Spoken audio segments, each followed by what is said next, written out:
Olá pessoal, um abraço a todos. Mais uma aula vamos apresentar para vocês alguns conceitos sobre a psicologia nas relações humanas, mas num contexto mais da realidade nas organizações. Entretanto, convém a gente estar sempre lembrando que onde há a atividade humana, a gente tem que pensar nas relações humanas, independente do setor social, seja na organização, seja na escola, seja no clube, onde quer que seja, sempre está ocorrendo algum tipo de relacionamento entre essas pessoas e, por consequência, dessa inter-relação, aprendizado, reconhecimento, aprovação e vai por aí afora, ok? Observamos nas aulas anteriores vários conceitos abordados no qual considerávamos aprendizagem, formação e estrutura da personalidade e a importância dos grupos de referência. Eu espero que tenha ficado claro que, independente de qualquer conceito, sempre teremos esse intercâmbio entre pessoas para o aprendizado, ou seja, a aquisição do conhecimento. Dissemos também que na formação e estrutura da personalidade existe o determinismo psíquico, que a partir daí o indivíduo desenvolve toda a sua qualidade de personalidade, ou seja, sua identidade efetivamente. E a partir do meio ambiente que nós temos então a formação e estruturação da personalidade, com a contribuição dos grupos de referência. E grupos de referência, como eu disse, envolve família, que seria o primeiro grupo social de referência, e posteriormente, quando o indivíduo ultrapassa as fronteiras do grupo familiar, ele passa a ter uma relação, considerando secundária, que seria o ingresso na escola. A partir daí ele começa a ter a formação de grupos sociais, tipo colegas de bairro, de rua, de escola, e vai por aí fora. E aí sim ele passa a frequentar grupos, ele sai de um grupo, entra em outro, e em todo esse processo ele vai reformulando valores, ele vai reformulando sua própria maneira de perceber a realidade. E isso o faz estar constantemente integrado em termos de relacionamento interpessoal, ok? É importante ressaltar também que quando a gente fala de relacionamento interpessoal, nós temos que pensar também nas mudanças sociais. Dissemos anteriormente, até a Revolução Industrial, ou seja, ainda na Idade Média, nós não tínhamos claramente uma classe mediana, ou classe média, ou classe burguesa. Nós tínhamos a aristocracia e o restante da população, que era o campesinato, aqueles que viviam no campo. Os aristocratas viviam encastelados nos seus domicílios, enfim, e o restante vivia nos seus casebres e vivia da agricultura. Não havia aí uma classe intermediária. Com o advento da Revolução Industrial, o Iluminismo, que já foi conversado, surge a classe média ou classe burguesa, e que a partir daí há toda uma exigência, contribuição do Iluminismo para reformular valores e tal. Então isso tudo ajudou bastante no sentido de reformular valores. A reboque nessas questões, século depois, nós começamos a perceber que desse êxodo rural, que foi a vinda do homem do campo para os centros urbanos, nós começamos a ter a exigência de algumas demandas. Então, passa-se a ter uns pontos, focos de atividade manufatureira, não diríamos empresas ainda, indústrias, enfim, mas áreas manufatureiras para atender, para abastecer esse grupo de pessoas que vinham do campo, de repente exigindo, sei lá, um sapato, uma roupa, um artefato qualquer, uma ferramenta. Então, a partir daí, é que se começa a ter efetivamente a criação da indústria propriamente dita. Isso um século depois, um século e meio depois. À medida que as coisas vão se transformando, nós começamos a perceber que, à medida que as coisas acontecem, transformações sociais vão acontecendo. Então, nós começamos a ter, então, a implantação de um sistema produtivo. O começo, uma coisa bem incipiente. Vamos começar pensando o quanto era necessário o atendimento aos bens de consumo e até de serviços, hein? Podemos pensar nesse sentido também. A demanda era grande por conta da chegada do pessoal nos centros urbanos, não é? Ora, eu tenho o centro urbano crescendo, eu tenho que as pessoas têm necessidade e a partir daí, aqueles que tinham o poder, aqueles que tinham a qualidade de inteligência razoavelmente boa e empreendedora, esse é um dado importante, passou a empreender e trazer propostas para o bem-estar da comunidade e da sociedade como um todo. Por exemplo, nós podemos pegar lá no final do século XIX para começo do XX, Henry Ford, que era engenheiro, ele era empresário, engenheiro, enfim, e ele foi um dos idealizadores do que foi depois definido como linha de montagem. Ele foi o construtor de veículos e para construir veículos ele montou o que nós chamamos hoje de linha de montagem, não? Então, a proposta envolvia carro, porém envolve também serviços. O próprio sistema produtivo, ele por si só já é um sistema de linha de trabalho, linha de desenvolvimento para chegar a um determinado produto, né? Isso ocorre tanto nos serviços, digamos, fora da empresa, né? Os serviços da prestação de serviço, empresa de prestação de serviço, como da linha de montagem, seja na linha automobilística, seja na linha de bens duráveis, como geladeira, máquina de lavar, televisores e vai por aí afora. Essa proposta ficou muito clara, porém, o que não deixava claro era como era o ambiente de trabalho e como as pessoas trabalhavam nesse ambiente. O que significa isso? O importante era que o indivíduo trabalhasse 8, 10, 12 horas de maneira quase ininterrupta e ganhasse lá um salário razoável. Vamos considerar dessa forma.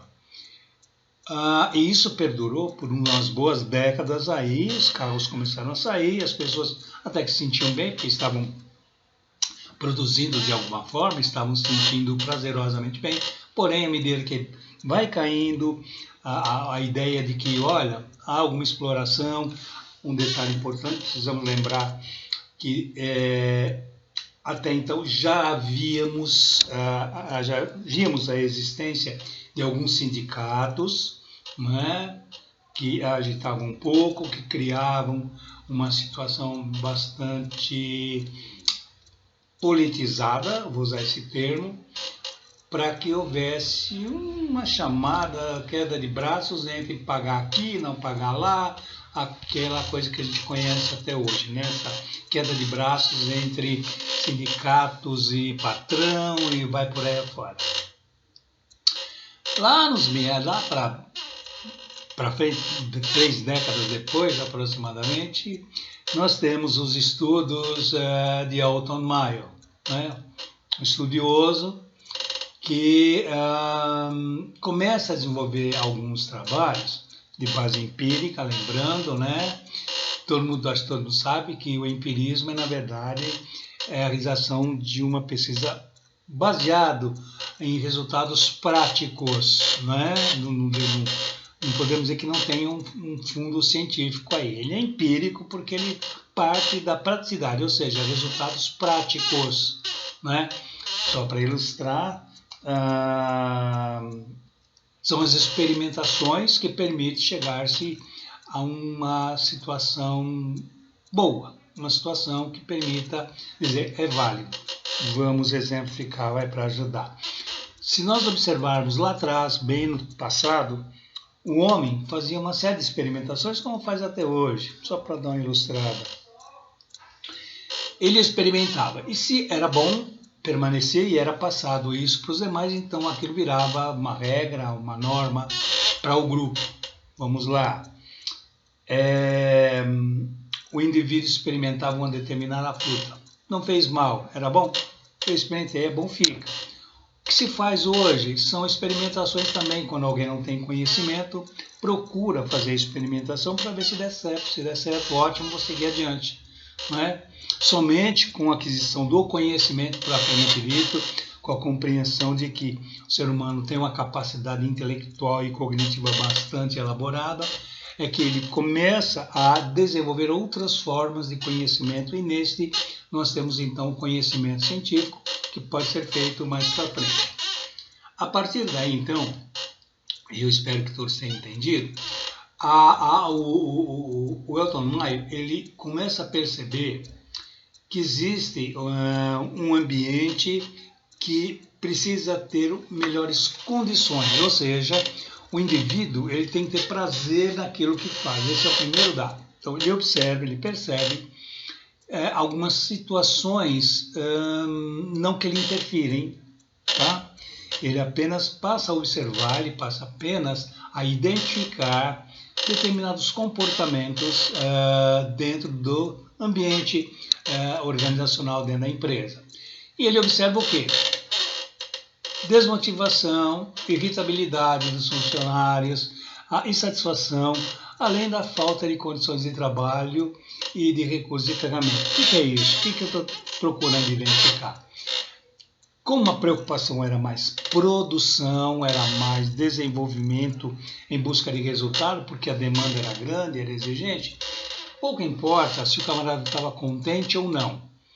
Era assim, você trabalha, eu te pago X e você me dê resultado. Imagino eu que as qualidades, propriamente, não existiam muito, não. Qualidade que eu digo do produto.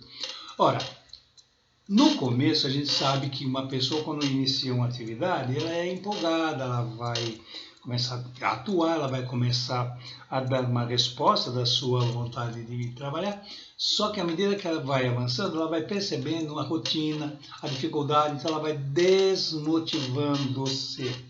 Em desmotivar-se, ela passa a ter obrigações e as pessoas passam a ficar irritadas em função do não resultado, não reconhecimento, as proibições, e aí nós temos uma série de outros fatores que o Elton Maio foi observando e passou a considerar como ponto negativo na realidade organizacional. Ok? Como melhorar isso? Ou seja, como estabelecer uma maneira, uma forma de tornar o indivíduo mais satisfeito, mais gratificado, que dê a ele mais prazer em ir trabalhar numa empresa. Ele passa a propor algumas mudanças, por exemplo, só para exemplificar, um salário melhorado, uma forma mais adequada de valorização. Lanches, por exemplo, em determinados intervalos, lanches rápidos, leves, para as pessoas se descontrair um pouco, uma certa liberdade de poder agir. A pessoa, por exemplo, eu fico imaginando nessa época, a pessoa precisar de ir num banheiro, por exemplo, o chefe do setor, o capataz, enfim, seja lá quem for, fala, vai, mas você tem 2 minutos para ir e voltar. Espera um pouquinho. A pessoa não vai ficar eternamente no banheiro, mas tem que ter a liberdade de ficar o tempo que for necessário para que ele possa fazer suas necessidades. Então havia um controle muito rígido. E se a gente observar, fazendo um paralelo aí, quem era o capataz na época dos engenhos? O que fazia o capataz? O escravo, ele não podia sequer olhar para o lado. Se olhasse para o lado, ia levar uma chibatada, alguma punição, ele ia receber alguma punição em função daquele comportamento. Então, o controle era rígido. Creio eu que nessa época, dentro das limitações, isso também ocorria. Então, Maio procura mostrar para os responsáveis pela empresa, para os donos, enfim, que há a necessidade de mudar para tornar um ambiente mais alegre, mais descontraído, mais feliz, permitir uma melhor produtividade e, em consequência, a gente sabe disso, a qualidade do trabalho ela é melhorada, ela é, como é que eu posso dizer, mais qualificada no sentido de que é boa, tem resistência, tem, enfim, qualidades importantes nesse produto. E nos serviços a mesmíssima coisa. Então, o que é que ele propõe? Clima, temperatura, iluminação e outros fatores que traz para a pessoa a maior prazer em trabalhar. Então ele sai da casa dele e passa a ficar uma parte do dia, 8 horas, no mínimo, né? 6 no mínimo, 8 horas às vezes ou mais, no ambiente de trabalho. Então é preciso olhar o aspecto humano das pessoas.